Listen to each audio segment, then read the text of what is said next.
at-tahirina pira-pira kang suci kabeh, wasoh bihilan pira-pira sahabati Kanjeng Nabi ajmaina hali sekabehane. Buniki mukadimah riyin. Mukadimah niki rada kathah.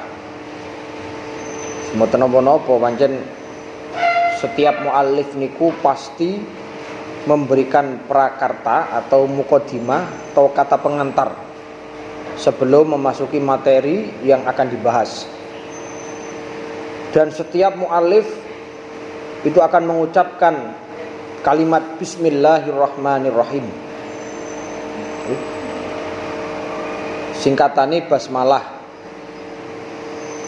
Re alhamdulillahirabbil alamin. Re alhamdulillahirabbil alamin singkatane hamdalah. La haula wala quwata illa billah. La haula. Re la ilaha illallah la ilaha illallah tahlil. Niku lek ditasrif niku basmalah basmilu basmalatan. Hamdalah yuhamdilu hamdalatan, ya hauqala yuhauqilu hauqalatan. Itu ikut wazan apa itu? Fa'lala yufa'lilu fa'lalatan. Ya. Setiap muallif itu akan mengucapkan kalimat bismillahirrahmanirrahim sebagai awal di dalam melakukan suatu pekerjaan. Ya semuanya. Ya. Muallif apa siapapun lah pasti mengucapkan kalimat bismillah. Nah ini juga termasuk tuntutan bagi kita bahwa apapun yang akan kita kerjakan itu jangan sekali-kali melupakan untuk membaca bismillah. Tetapi jangan salah paham, apapun yang kita kerjakan berarti mutlak Ustaz. Sembarang kali rapopo di awali bismillah. Terus nyolong barang niku mboten ono di awal bismillah, keliru, bukan. Ya. Jadi pekerjaan yang baik. Sebagaimana dalam hadis kullu amrin dzibalin la yabda'u fihi bi bismillahirrahmanirrahim fahuwa abtar. Setiap perbuatan yang baik yang tidak diawali dengan bacaan bismillahirrahmanirrahim, maka pekerjaan itu akan apa? Akan sia-sia. Ya, disarai dalam kitab I'anatul Thalibin ai qalilul barakah. Jadi abtar itu ditafsiri ai qalilul barakah. Maka pekerjaan itu akan sedikit barokahnya. Kebaikannya itu akan sedikit. Makan enggak pakai bismillah ya udah. Barokah makan ini tidak ada. Ya. Kemudian ngaji gak diawali bismillah, yus ngaji surain apa-apa nih. Ya. Diawali dengan basmalah. Kullu amrin dibalin la yubda'u fihi bi bismillahirrahmanirrahim fahuwa abtar. Sedangkan klasifikasi pembacaan basmalah itu bervariasi, tergantung apa yang dikerjakan. Kalau yang dikerjakan itu wajib, maka bismillah itu juga dihukumi wajib. Contohnya apa? Contohnya membaca Fatihah di dalam sholat. Ya, terus itu gimana kasusnya di Mekah itu? Gak ada yang baca bismillah itu langsung alhamdulillahirabbil alamin arrahmanir rahim maliki yaumiddin dan seterusnya. Ini lain. Ya. Mereka rata-rata menggunakan mazhab Malikiyah atau mazhab Hanafiyah. Ya. Mazhab Abu Hanifah itu tidak menyatakan atau berpendapat bahwa surat Al-Fatihah itu diawali dengan bacaan alhamdulillah bukan basmalah. Ayat pertama dalam surat Fatihah itu adalah alhamdulillahirabbil alamin, bukan bismillahirrahmanirrahim. Lah bismillahirrahmanirrahim itu letaknya di tengah-tengah Al-Qur'an. Paham nggih? Di tengah-tengah Al-Qur'an ada bismillahirrahmanirrahim. Nah itu sebenarnya. Oleh sebab itu mazhab Hanafiyah itu tidak memasukkan ayat tersebut ke dalam surat Fatihah. Hanya saja hukumnya sunnah membaca bismillah. Sedangkan mazhab Syafi'iyah itu menyatakan bahwa bismillahirrahmanirrahim itu adalah bagian dari surat Al-Fatihah. Nah, bagi kita mazhab Syafi'iyah wajib membaca bismillah karena itu rangkaian dari surat Al-Fatihah. Ini wajib hukumnya. Kemudian ada juga hukumnya sunnah. Membaca bismillah hukumnya sunnah itu dilakukan ketika akan melakukan pekerjaan yang dihukumi sunnah, ya, dihukumi sunnah. Apa?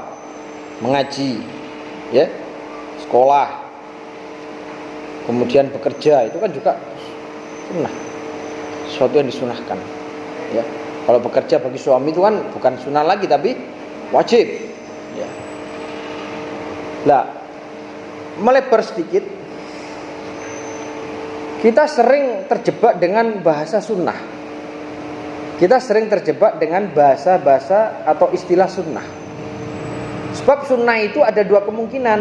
Ada sunnah itu yang definisinya jika dilakukan akan mendapatkan ganjaran, dan jika ditinggalkan akan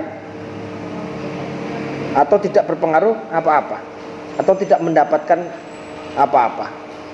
Kemudian yang kedua, ya, tadi ada dua kemungkinan. Yang pertama tadi, yang kedua, sunnah itu adalah definisi dari apa? Dari segala sesuatu, baik itu ucapan, pekerjaan, atau persetujuan dari Rasulullah, ya kan? Itu namanya juga sunnah. Lah, sunnah itu muradif dengan lafadz hadis. Hadis itu muradif dengan sunnah. Sunnah itu muradif dengan lafadz khobar. Jadi tiga kalimat ini, ya, tiga kalimat ini sama arti dan maknanya, ya, qauliyah, fi'liyah, takririyah dari Rasulullah. Sehingga apapun yang dilakukan oleh Rasulullah itu dihukumi, itu dia namakan sunnah. Apapun yang dikerjakan oleh Rasulullah itu namanya sunnah. Tetapi kesunahan yang dilakukan oleh Rasulullah, ya, kesunahan yang dilakukan oleh Rasulullah, baik itu berupa ucapan atau pekerjaan ataupun takririyah, tidak selamanya dihukum sunnah. Paham ya, saya sampaikan. Apapun yang dilakukan oleh Rasulullah, baik itu berupa ucapan, berupa pekerjaan, ataupun persetujuan dari Rasulullah, itu tidak semuanya dihukumi sunnah. Sunnah dalam arti apa? Jika dilakukan mendapatkan pahala, dan jika ditinggalkan tidak mendapatkan apa-apa. Itu maksudnya. Paham ya? Apakah ada, Ustaz? Ada. Contoh di dalam kitab Fathul Mu'in itu, ya, di dalam kitab Fathul Mu'in itu Rasulullah pernah menikahi wanita yang masih ada hubungan sepupu. Kurang tahu ngaji Fathul Mu'in surah roh kowe. Ngaji Fathul Mu'in roh. Oh iya, mau betul ya. Jadi Rasulullah pernah menikahi wanita yang masih ada hubungan sepupu. Sepupu itu boleh gak dinikahi? Boleh gak? Anaknya Pak Li itu boleh gak dinikahi? Sama mendukung dewe gak oleh we. Ya, misanan itu boleh, sepupu itu boleh. Lah, Rasulullah itu melakukan hal tersebut dilalahnya atau bukan berarti Rasulullah ini melakukan sesuatu yang dihukumi sunnah, tidak. Tetapi dalam kitab Fathul Mu'in itu Rasulullah melakukan pernikahan dengan wanita yang masih ada hubungan sepupu, itu dilalahnya adalah mubah. Dilalahnya adalah apa? Jaiz, atau sesuatu yang diperbolehkan. Bukan sesuatu yang disunnahkan. Itu adalah sekedar hukumnya boleh. Jadi Rasulullah itu melakukan sesuatu bukan berarti semuanya itu sunnah dilakukan, tidak. Konteksnya apa? Tapi konteksnya seperti tadi, itu bukan berarti Rasulullah menyunahkan, tidak. Tetapi apa? Rasulullah hanya menunjukkan bahwa seperti ini loh, Mas, boleh menikahi misanan itu boleh. Paham ya yang saya sampaikan? Berarti kesimpulannya, apapun yang dikerjakan oleh Rasulullah, apapun yang diucapkan oleh Rasulullah, itu semuanya belum tentu dihukumi sunnah. Lihat konteksnya. Itu. Ya, paham ya ini ya? Sudah, paham. Kembali pada permasalahan atau klasifikasi hukum membaca bismillah. Yang ketiga, membaca bismillah itu bisa saja dihukumi mubah jika akan melakukan pekerjaan yang hukumnya mubah. Seperti contoh apa? Anda memindah ini tadi, memindah papan tulis dari tempat yang satu ke tempat yang lain, itu namanya mubah. Baca bismillah ya boleh-boleh saja, mubah-mubah saja. Menaruh uang dari dompet ke dompet yang satunya itu juga termasuk mubah, ya kan? Itu hukumnya juga mubah. Kemudian yang berikutnya, membaca basmalah hukumnya makruh. Kapan hukumnya makruh? Ketika akan melakukan pekerjaan yang dihukumi makruh. Contohnya apa? Contohnya makan bawang merah dalam keadaan mentah, makan jengkol yang mentah, itu makan pete yang mentah. Kenapa kok dihukumi makruh, Ustaz? Makan makanan seperti itu. Karena makan makanan seperti itu menimbulkan bau yang tak sedap. Bahkan sampai pipise kalau mulai enak. Wes sampean mangan jengkol sak wakul ya. Jentakno dhewe gak mangan sego, mangan jengkol tok. Coba sampean engko ngoyo nang ngene jeding. Iso-iso jeding sing apa gedene pira, apa gedene sepira? Sekate 8 kak ambu kabeh. Kena ambune jengkol. Betul. Kemudian makan bawang merah yang mentah itu juga sama, menimbulkan bau yang tak sedap, makanya hukumnya makruh. Maka baca bismillah itu juga hukumnya makruh. Dan yang terakhir, membaca bismillah juga bisa dihukumi haram ketika akan melakukan pekerjaan yang dihukumi haram. Banyak sekali contohnya. Maling, medok, zina, wis kabeh kuwi haram kok kate diawali bismillah. Dosane double-double malah. Kok kate zina kok paca bismillah barang. Nggih. Monggo Dik, sareng-sareng maos bismillah. Muga awake dhewe iki diridhoi kali Gusti Allah. Ya ora. Wis jelas haram kok diridhoi piye? Siji dosane maca bismillah ning gone barang sing haram, nomor loro nglakoni perkara sing haram, jadi double dosane. Ya. Mending ngrasa bismillah. Wis mending gak usah nglakoni kabeh. Ya. Pancen maksiat itu enak kok. Asli. Dasarnya itu enak maksiat itu. Apapun pelanggaran yang kita lakukan dari aturan-aturan yang sudah ditetapkan oleh Allah, itu enak kalau kita lakukan. Nikmat sekali. Coba aja kita ambil satu contoh. Orang berzina itu kan enak sih. Dia bisa gonta-ganti pasangan, bisa nggak merasakan wanita macam ini, macam itu, ya. Tanpa dia nikah, itu kan enak jajali bolak-balik. Ya kan? Terus sampean yo iya ya. Soale apa di gurun tau nglakoni, ya padha kowe gurun tau lakoni, semoga ora. Ya. Ya. Itu pada hakikatnya adalah kenikmatan. Tetapi di balik kenikmatan tersebut ada mafsadah atau madharah yang jauh lebih besar daripada maslahah itu. Jauh lebih besar daripada kenikmatan itu. Madharatnya, mafsadahnya, bahayanya itu lebih besar daripada kenikmatan yang didapatkan. Jauh lebih besar. Ya banyak sekali contohnya. Ya. Sampai terjadi apa? Kelainan. Kemudian mengidap virus HIV AIDS, gitu. Itu kan semuanya dampak dari situ. Ya, kemudian belum nanti ada fitnah, kemudian dikucilkan dan seterusnya, itu kan mafsadah yang lebih besar. Macam-macam. Pokoknya ketika Anda melakukan atau melanggar aturan Allah itu enak, nikmat sekali. Sekarang saya tanya, Anda sholat subuh kemudian berjamaah lagi. Kira-kira berat nggak? Berat nggak? Pada dasarnya berat. Kok bisa dikatakan berat? Karena Anda itu ketika dibangunkan itu nggak langsung jemrekal terus enak rasane, enak apa jenenge hawane kan enggak. Hawane itu mesti ngantuk.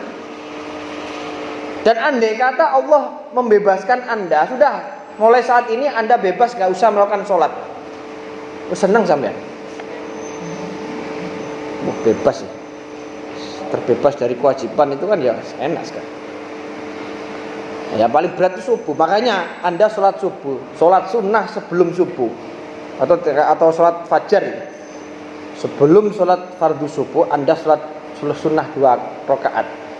Itu berat pahalanya, itu beratnya ini melebihi apa? Melebihi dunia seisinya. Atqalu minad dunya wa ma fiha. Bayangkan. Koyong. Kita nggak bisa membayangkan.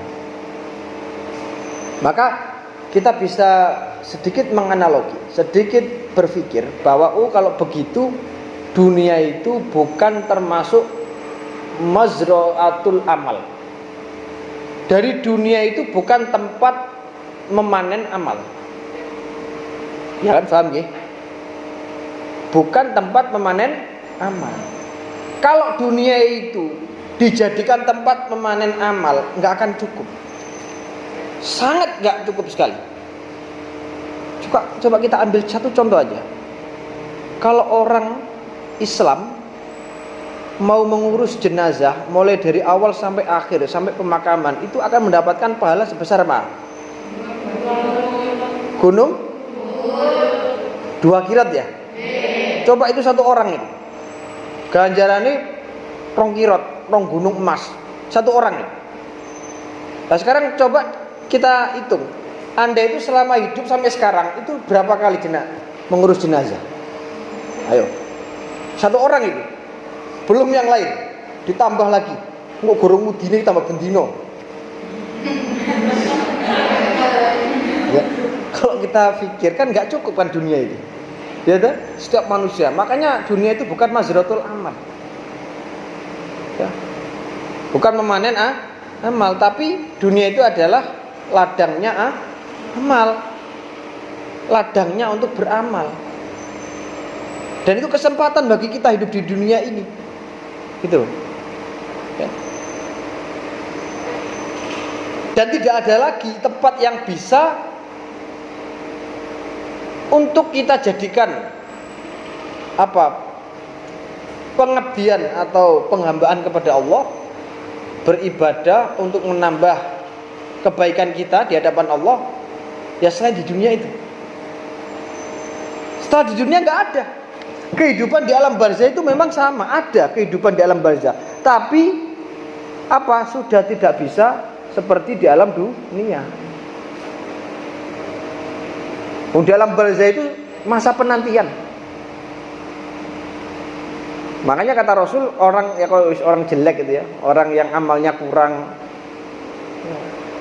itu sesuai dengan hadisnya Rasulullah, mal mayyitu fi qabrihi illa kal gharik al-mughawis. Illa kal gharik al-mughawis. Tidak ada mayit yang ada di alam barzah kecuali mereka seperti dalam keadaan orang tenggelam yang selalu meminta pertolongan. Ya. Illa kal gharik al-mughawis. Semua itu menanti kiriman-kiriman dari orang yang ada di dunia. Ya. Sehingga terusno akeh. Gak mari kok mukadimah. Itu bismillah ya.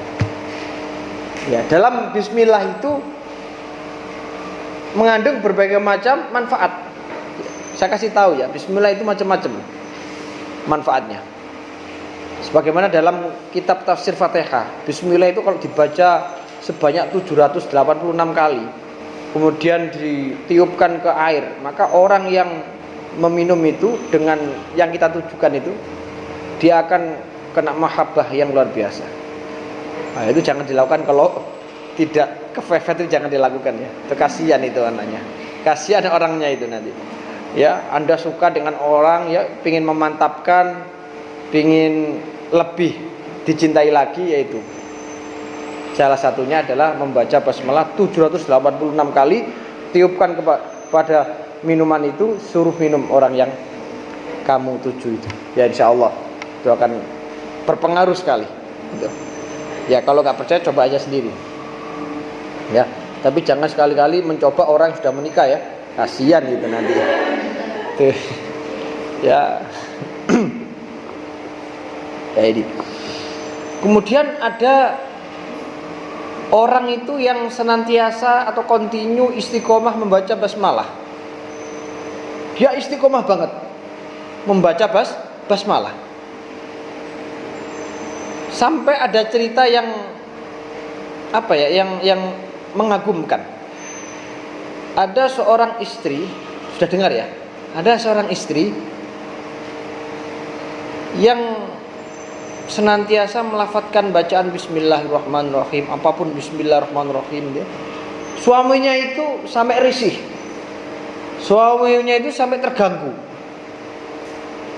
Dia itu sampai dimarahi. Kamu itu mau ngapa-ngapain, baca itu. Resih saya. Nggak ada kalimat lain, nggak ada ucapan lain. Kok itu aja yang kamu ucapkan? Ya dia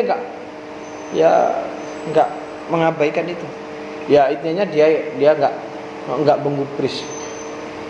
Ya si perempuan itu karena keimanannya ya kuat, ya tetap aja dia melakukan kebaikan itu, mengucapkan kalimat bismillah ketika mau ngerjain apa-apa. Sampai pada suatu saat suami ini jengkel. Suatu saat istri dikasih uang sama suaminya banyak sekali. Dah ini tak kasih uang, tolong disimpan, sewaktu-waktu nanti saya butuh, saya minta. Oh iya, sebelum memasukkan di lemari dia baca bismillahirrahmanirrahim. Lah ketika istrinya tidur, suami ini berusaha ya apa carane bojone gak ngerti rek duwe iki tak pindah. Uang yang diberikan tadi yang dimasukkan lemari dipindah tanpa sepengetahuan istri. Dia berpura-pura. Besoknya dia minta, "Dek, mana uangnya yang saya beri kemarin? Coba." Saya minta. Pengennya dia balas dendam. Pengennya dia nguji. Terus ngapokno. Cek gak kuwi ya sing diomongno. Cek gak bismillah ya sing diucapno. Jajal piye sih? Jarene apa-apa bismillah iku membawa berkah. Jarene bismillah iku apa-apa nggarai slamet. Jarene bismillah iku apa-apa oleh ridane Gusti Allah. Ini tak cobake ngene. Tak delikne duit. Ya kurang sing wedok iki ora ngerti nek dijogo ya wis teko mlebu nang kamar.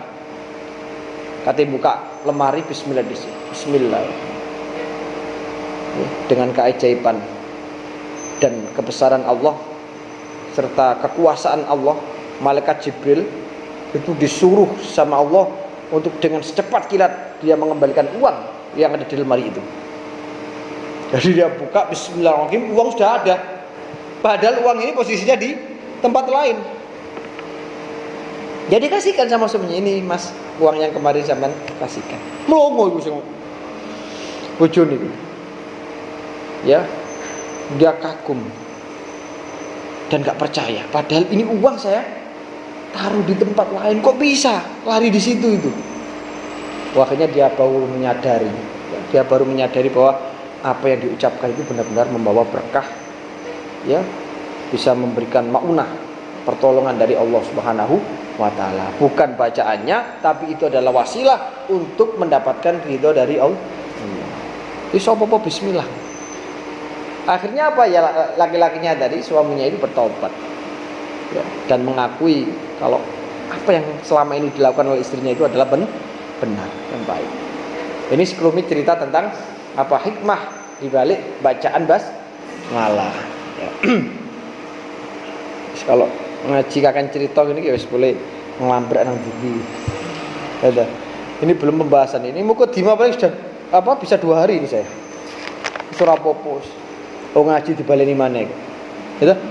Ngaji di balenan wis tak sampean rungokno gak padha plek ambek takrib. Terus tapi ojo terus males sampean. Tahu saya tak turu wae. Materine padha. Yo jangan gitu ya. Ilmu itu harus diulang-ulang. Ya, ilmu itu harus diulang-ulang untuk apa? Untuk memperkuat ya memori kita. Ya. Tidak ada salahnya. Tidak ada salahnya. Dan Anda belajar ini Masya Allah. Ya. Sebagaimana yang disampaikan oleh Rasulullah. Ya. Al-mu'minuna al-ulama fauqal mu'minin bisab'i mi'ati darajatin. Ma baina darajataini masiratu khamsi mi'ati amin. Kata Rasul, ulama, orang yang ahli ilmu, orang yang belajar ilmu itu derajatnya lebih tinggi dari orang-orang mukmin yang biasa, yang ahli ibadah tapi tanpa memiliki ilmu. Dia ahli ibadah, terus pokoknya ahli tirakat. Kalau dibandingkan dengan orang-orang yang seperti Anda ini, belajar ilmu ya wis gak patek nglakoni sunah tapi sinau wae. Yo gak tau tahajud, yo ora tau duhaan tapi sinau mawon. Tapi sing sitok iku ahli ibadah. Tahajud gak tau leren, duha gak tau lali. Wis pokoke kabeh dilakoni kesunahan-kesunahan tapi gak duwe ilmu. Iki jare Kanjeng Nabi, wong sing model ngono isih kalah karo wong sing duweni ilmu, isih kalah karo wong sing golek ilmu. Selisih derajate iku 700 derajat. Fauqal mukminin bisab'i mi'ati darajatin. Pangkate iku selisihe kacek 700 derajat. Bayangin. Wong ahli ibadah karo wong alim, wong sing sinau, belajar, mondok, wis ka. Jadi tinggi banget derajatnya orang yang berilmu. Selisih kacek 700 derajat. Dilanjutno kali Kanjeng Nabi, ma baina darajata ini masiratu khamsi mi'ati amin. 700 derajat, mereka pingin munggah derajat sing nomor loro, misalkan mukminin, wong ahli ibadah, iku kan mek sak derajat. Sing wong alim 700 derajat. Lah umpamane ahli ibadah kepingin nututi derajate, munggah nang derajat sing nomor loro, itu membutuhkan waktu 500 tahun.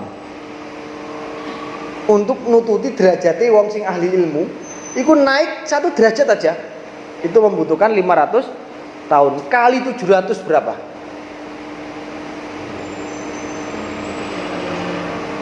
350.000 tahun baru bisa. Apa ya enek wong umur sakmono? Ada.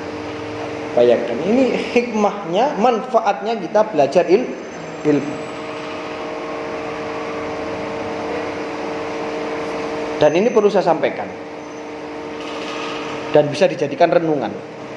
Bahwa ketika Anda ingin sukses, ketika Anda ingin menggapai cita-cita, atau menjadi orang yang berhasil dan cepat sukses, salah satu yang harus kalian tempuh adalah pendidikan.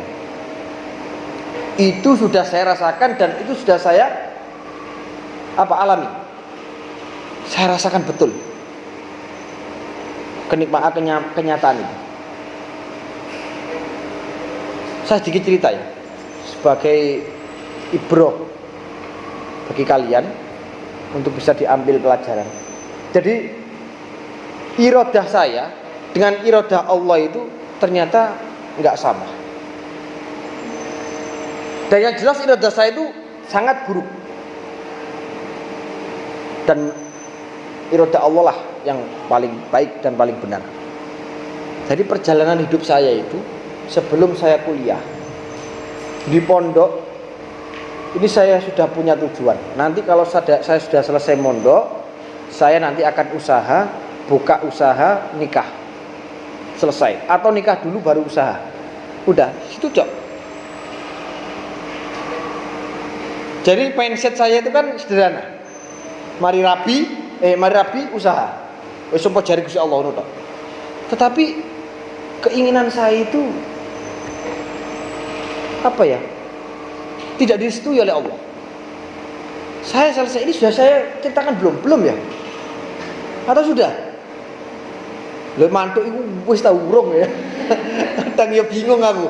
Piye? Wong lambene ditutupi kabeh. Ini ya apa bingung. Sudah atau belum? Sampun ya? Lah itu. Jadi pendidikan itu adalah sesuatu yang paling cepat untuk menaikkan derajat kita. Sebagaimana yang disampaikan dalam Al-Qur'an, yarfa'illahu alladziina amanu minkum walladziina utul ilma darajat. Ya.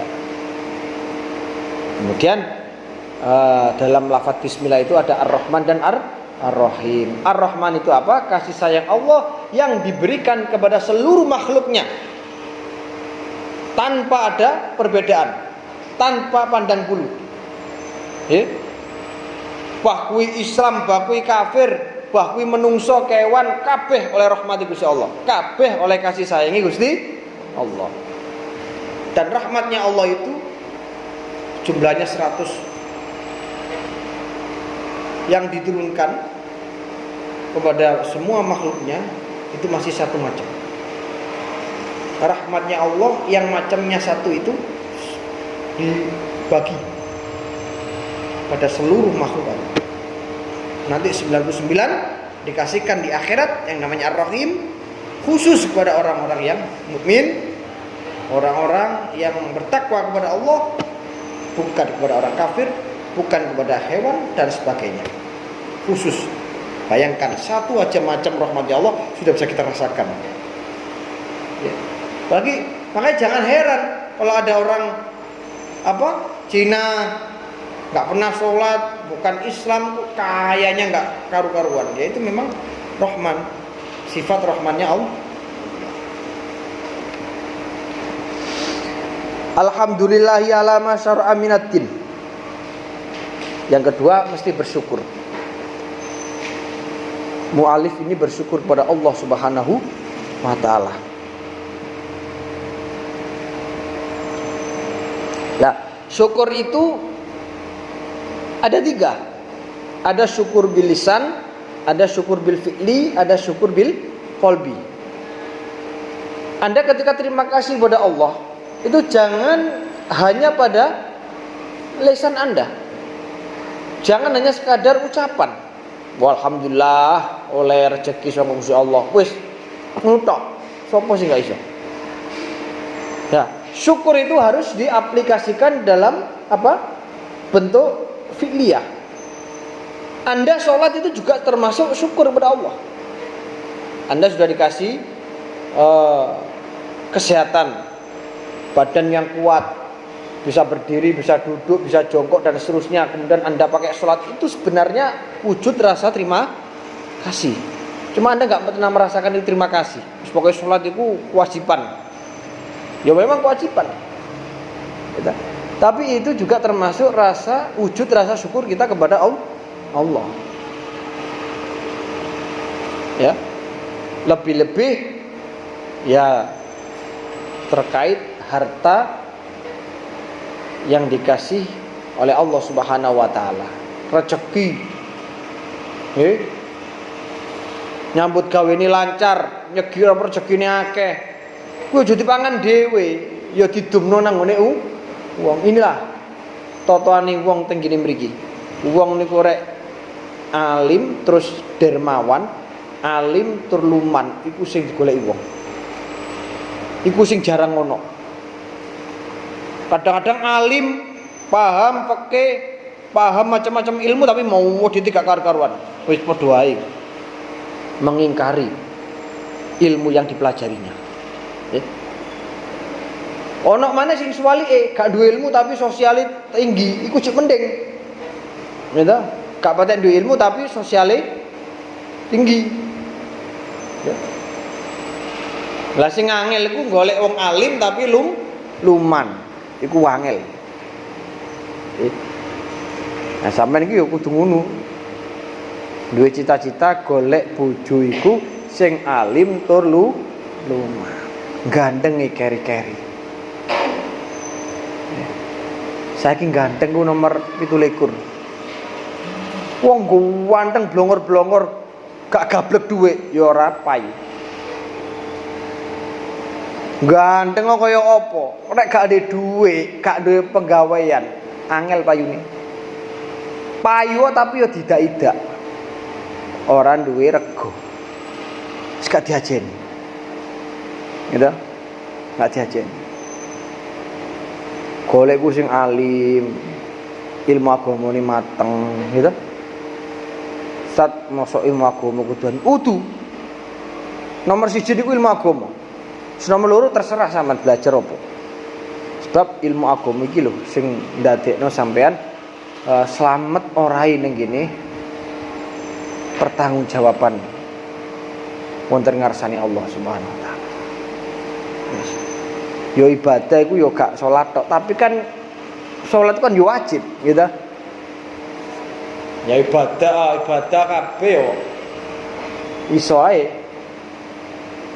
Kaya sedekah yo dianggap ibadah. Tapi kan ada kriteria ibadah yang memang wajib dilakukan. Kalau sedekah kan ada kriterianya. Ada prosedurnya. Kalau kamu punya uang lebih, harta lebih kan baru disuruh sedekah, tapi enggak ada apa yang dikasih. Tapi kalau sholat, nggak peduli kamu kaya, miskin, semuanya wajib sholat. Nah, ini rasa syukur harus kita terapkan ke dalam bentuk sosial, ya, sebagai wujud rasa syukur, terima kasih kepada Allah Subhanahu Wa Taala. Dan yang terakhir adalah syukur bil qalbi, yakin bahwa semuanya ini dari Allah. Semuanya ini adalah rezeki dari Allah, bukan karena kita. Kita ini sebagai apa sih? Kita ini sebagai apa? Usaha atau perantara saja. Jadi hakikatnya itu Allah yang memberikan. Maka jangan kau sombongkan diri kamu. Ini adalah jerih payah hasil keringat saya ini. Itu berarti wong goblok, orang bodoh kalau masih punya keyakinan seperti itu. Gitu. Semuanya adalah Allah. Banyak orang yang usaha, bekerja siang malam dan seterusnya, nggak dapat apa-apa. Banyak. Itu kan dia tergantung siapa yang Allah kehendaki. Alhamdulillahi ala ma syara'a minad-din. Ya, puji syukur kehadirat Allah atas segala sesuatu yang telah disyariatkan. Bersyukur terhadap Allah yang telah mensyariatkan segala sesuatu kepada kita. Ya, seperti urusan agama. Syukur Gusti Allah menyariatkan sesuatu itu. Kok iso syukur? Sebab itu semuanya akan kembali pada diri kita. Gusti Allah niki majibaken salat ten ngene awake dhewe iku kira-kira manfaate nang ngene Gusti Allah napa ten ngene awake dhewe? Nang awake dhewe. Sampeyan gak salat itu Gusti Allah gak lapo-lapo. Maksudnya iku gak kok terus tambah kuat iku mboten. Ampun gak ada keyakinan ngoten. Salat rek Gusti Allah cek tambah kuat mboten. Ora nek pengaruhne belas awake dhewe ibadah ora. Ya. Nglakoni ibadah napa mboten niku Gusti Allah mboten enten pengaruh belas. Sebab napa? Sebab ibadah yang diperintahkan oleh Allah itu tidak lain dan tidak bukan semuanya adalah kembali pada diri kita. Poso nggih ngoten. Nggih, poso iku ya kanggo awake dhewe, manene saiki amali. Wa hada ila siratil mustabin. Syukur ning ngene Gusti Allah sing wis nuduhno dalan sing bener, dalan sing jelas. Sampeyan wis tau krasa napa dereng? Nek Gusti Allah iku ndudono sampeyan dalan sing bener. Wis tau ngrasa napa durung? Wis napa dereng? Ampun ya. Sampun iku tok endi sampean? Sampean muni sampun nek krasa wis diduduno kali Gusti Allah dalan kang bener niku piye? Nah. Jadi awake dhewe niki ngrasa wis dituduhno kali Gusti Allah, dibimbing ning ngene dalan sing bener niku melalui guru-guru kita, kiai-kiai lan ustad-ustad kita. Lah gurune awake dhewe iki ya totok gurune ya totok gurune terus sambung sampai tenggene Kanjeng Nabi sampai Gusti Allah. Niku lho maksude Gusti Allah sampun duduhne dalan sing bener. Iku kabeh melalui sebab musabab, melalui perantara. Ora mungkin bisa Allah langsung duduno nang sampean kok. Mbak, dalan sing bener. Kok kapiken sampean bisa Allah kok langsung nyuruh sampean, gitu. Nggih. Tamboten ngoten nggih. Nek Kanjeng Nabi nggih bener pantes. Nih wong sing agung, wong sing mulya. Lah awake dhewe iki opo? Gitu. Nggih, ngoten nggih. Nah. Wa'ada ila siratal mustaqim, dalan sing bener. Mila rek sampean wis diduduno dalan sing kenceng, dalan sing bener ora usah kathik menggak-menggok. Lah wae iki kan rata-rata kakean menggak-menggok. Wasile kudune lurus, wis gak usah tolat-toleh.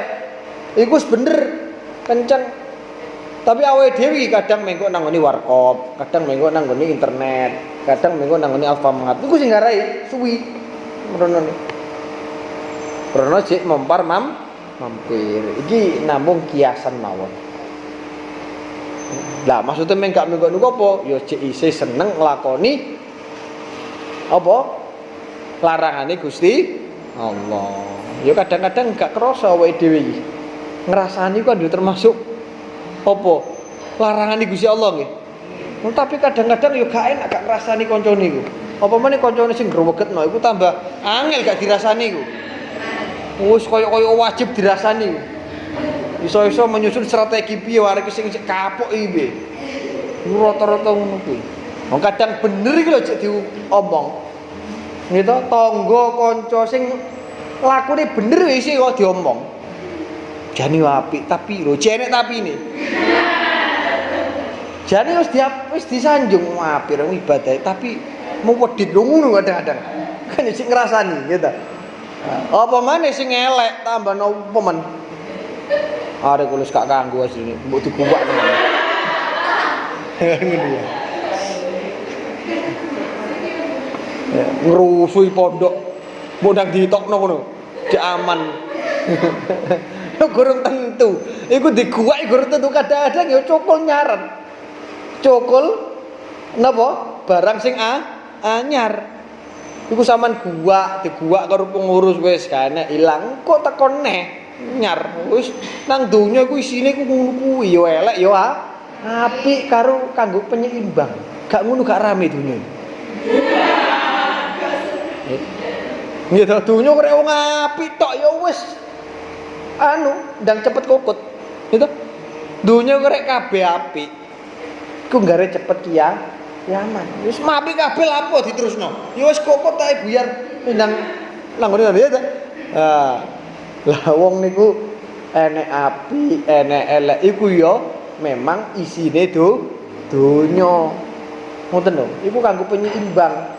Lapor ngono Gusti Allah iku ndadekno iblis iki. Apa tujuane? Kan mesti enek sing tujuane iki.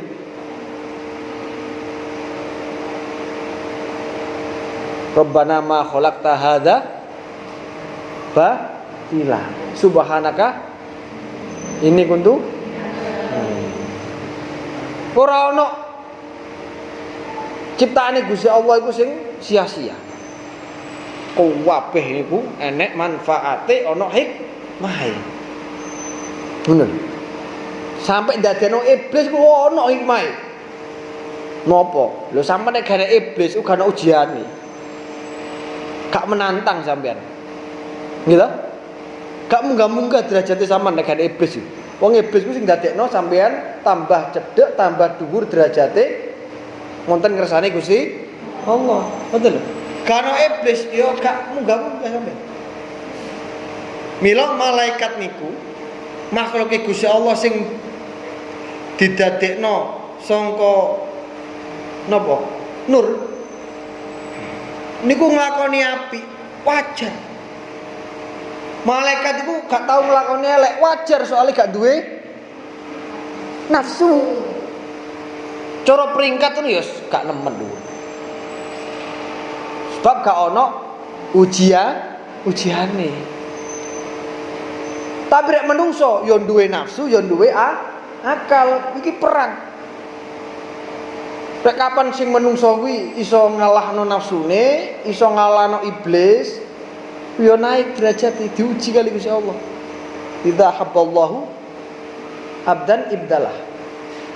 Nalika Gusti Allah iki demen seneng ngene kawula, ka diuji. Diuji karo pangeran.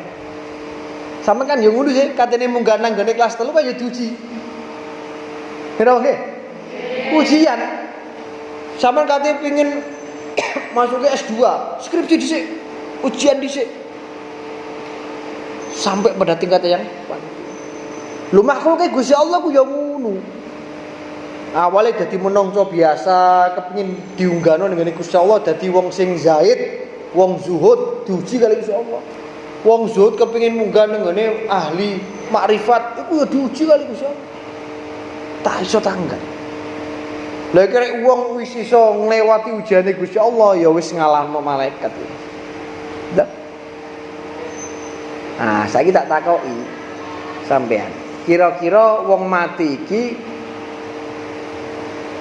kabeh kuwi mengko ditekoni malaikat mungkar nangkir napa mboten? Baru zaman.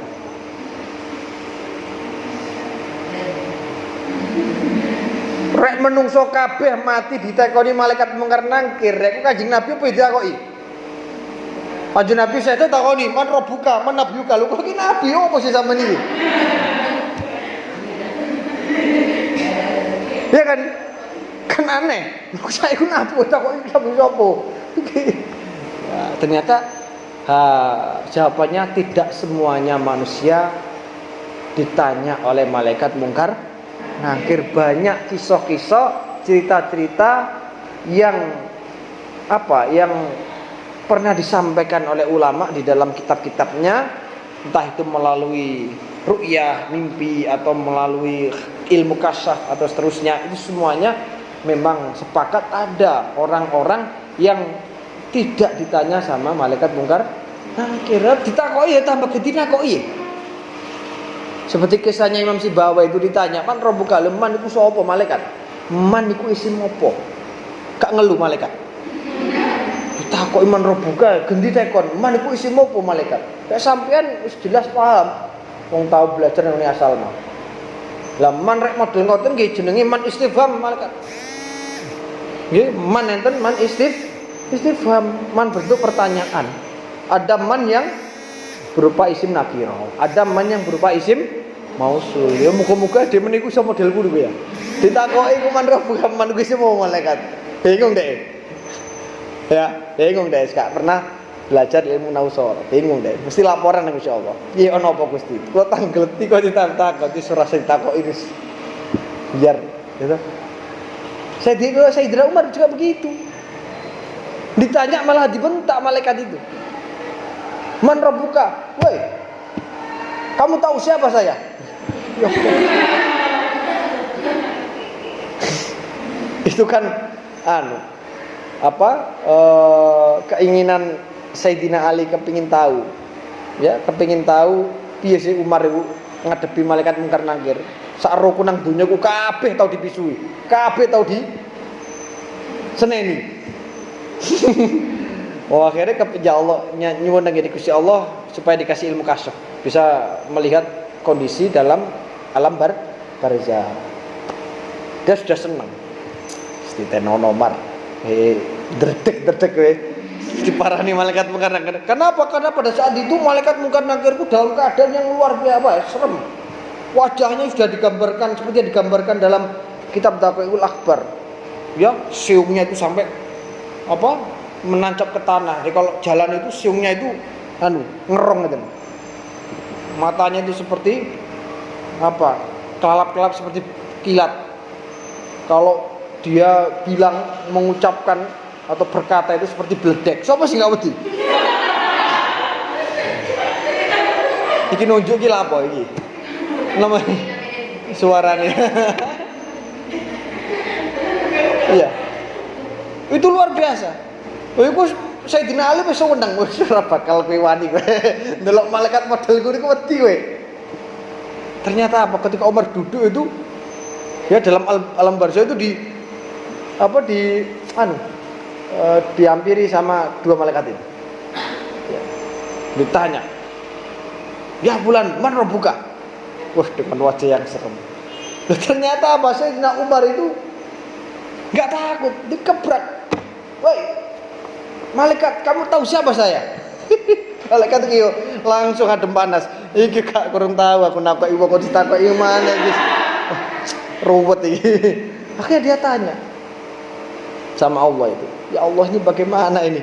Ada orang bilang seperti ini. Saya itu nggak bisa nyiksa, saya ini ditanya lagi dan saya nggak bisa jawab." Ternyata Sayyidina Umar, ya udah nggak usah ditanya. Iya. Dan ada juga lagi ya orang yang hafal di luar kepala, dohil qalbi. Hafal surat Tabarok. Dalam tafsir Quran itu diceritakan ada orang yang ada malaikat itu nanti akan mau menyiksa. Ada malaikat yang akan menyiksa orang yang hafal Tabarok ketika mau dihantam. Karena orang yang hafal Tabarok ini ya maksiat juga. Itu sudah mau dipukul sama malaikat. Ya. Sudah mau dipukul, surat Tabarok itu muncul. Dia langsung menjelma jadi orang. Malaikat, kalau kamu teruskan memukul orang ini, berarti Anda itu berani memukul Al-Quran, berani mencabik-cabik Quran. Nah, orang ini kan sesuai prosedur. Kalau dia maksiat, ya saya pukul. Iya, tapi saya ini dalam hatinya masalahnya. Kalau Anda pukul orang ini, jelas Anda ini memukul saya. Paham ya? Jadi kalau Anda mukul orang ini, yang jelas kena saya ini. Karena saya ini dalam hatinya, karena saya ini dalam dadanya. Malaikat juga wani. Piye? Saya ini dilema ini. Saya mukul orang ini kena Tabarok. Tapi dalam prosedur orang maksiat ya harus dipukul. Dia bingung. Ya karena malaikat kan nggak punya nggak ahli fikir dia. Terus kalau ruwet wis takut nang pangeran ngono ya. Gak usah ruwet wis pokoke ruwet wis takut nang pangeran ngono ya. Gusti niki yo nopo niki enten tiyang niki terus dilawan kali kalamullah. Ya akhirnya Gusti Allah ya wis ngono kuwi rasa terusno wis mikrih. Ya akhirnya apa? Bebas ya. Padahal dia ahli maksiat juga. Hanya Anda ini harus hafal surat Tabarok gitu ya. Itu indikasi Anda nanti bebas dari adzabul qabri gitu ya. Ya. Karena dalam tafsir Qur'annya begitu. Kemudian saya teruskan, wassalatu wassalamu ala rasul al-amin sayyidina Muhammadin wa ala alihi at-tahirin wa sahbihi ajma'in. Ya, mudah-mudahan rahmat ta'zim selamatan selalu dilimpahkan kepada junjungan kita baginda Rasul Muhammad sallallahu alaihi wasallam, dan juga senantiasa dilimpahkan kepada keluarganya, kepada sahabat-sahabatnya dan semua pengikutnya. Ya, makanya kita itu jangan sekali-kali berhenti ya tidak berselawat kepada Rasulullah, karena itu adalah ikhtiar bagi kita supaya kita ini mendapatkan syafaat dari beliau. Ya, tidak ada yang dikasih izin syafaat kecuali Kanjeng Nabi Muhammad Shallallahu Alaihi Wasallam. Kita itu bersyukur sekali, berterima kasih kita dijadikan umatnya Rasulullah Shallallahu Alaihi Wasallam. Ya, dijadikan umatnya Nabi Muhammad Shallallahu Alaihi Wasallam. Coba awake dhewe dadi umate Nabi sadurunge Kanjeng Nabi, mbuh kuat apa ora?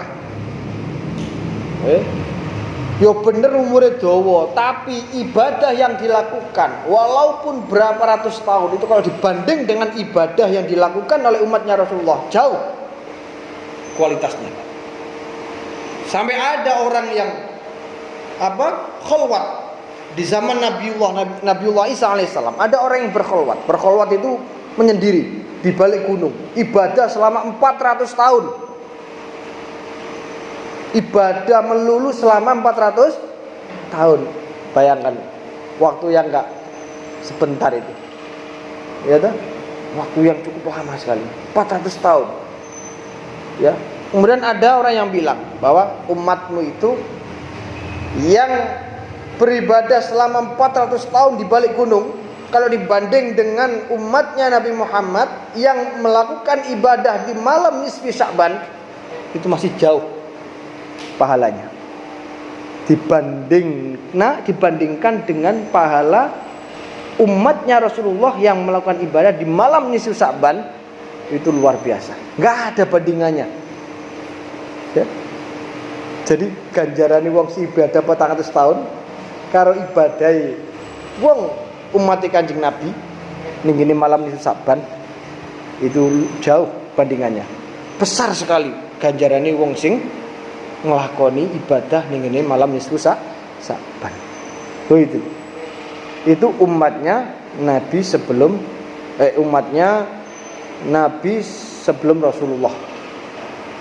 Itu kita sangat bersyukur sekali. Tekone metune keri tapi hisabe dhisik. Dan ya umat Nabi Sulaiman sing paling keri dhewe iku ngenteni pirang ewu tahun. Ya. Kita ini sebagai umatnya Rasulullah diistimewakan. Metune keri tapi hisabe dhisik. Alhamdulillah. Alhamdulillah. Dan banyak sekali cerita-cerita bahwa ada orang itu yang memang bisa melihat secara langsung melalui ilmu kasyafnya, melihat Rasulullah secara langsung. Ya, melihat Imam Ghazali langsung bisa. Ya, karena kita yakin bahwa orang yang meninggal itu sebenarnya tidak mati. Ya, dalam Al-Qur'an sudah disebutkan wala tahsabannal ladzina qutilu fi sabilillahi amwata bal ahya'un inda rabbihim yurzaqun. Wo aja nganggep wong sing mati ning ngene dalane Gusti Allah iku mati tenan. Bal ahya'un inda rabbihim yurzaqun. Tetapi mereka itu hidup dan mendapatkan rezeki di sisi Allah Subhanahu wa taala. Oh, pun jam 9. Iki diterusno apa sampun? Sampun nggih. Wis pegel. Sing ngomong ya pegel, sing ngrungokno ya pegel. Ya, sithik-sithik mawon, sing penting continue. Saya enggak mentarget khatam ya, karena berkali-kali tiap tahun saya enggak pernah khatam. Ya, karena pengajian kita seminggu sekali. Kalau seminggu sekali di model seperti sorogan, di model seperti kilatan bisa saja. Tapi sampean enggak mendapat apa-apa kalau enggak saya terangkan satu persatu. Walaupun sudah pernah ngaji. Ya, saya yakin hilang kabeh mari prai kayak pandemi hilang kabeh. Ya ada. Nah, ini sedikit kata pengantar dari kitab Al-Yaqutun Nafis yang mudah-mudahan nanti selanjutnya kita bisa mendalami lebih lebih sungguh-sungguh lagi ya. Dan saya harapkan nanti ketika kita sudah selesai mengkaji kandungan-kandungan kitab kandungan yang ada dalam kitab Yaqutun Nafis ini, kita lebih bisa memahami sekaligus bisa mengamalkan apa yang disampaikan dalam kitab ini ya. Kita itu satu kendalanya, belum bisa mengamalkan. Ilmu sudah numpuk tapi pengamalannya kita kurang. Sebelum saya tutup, mungkin ada pertanyaan, silakan.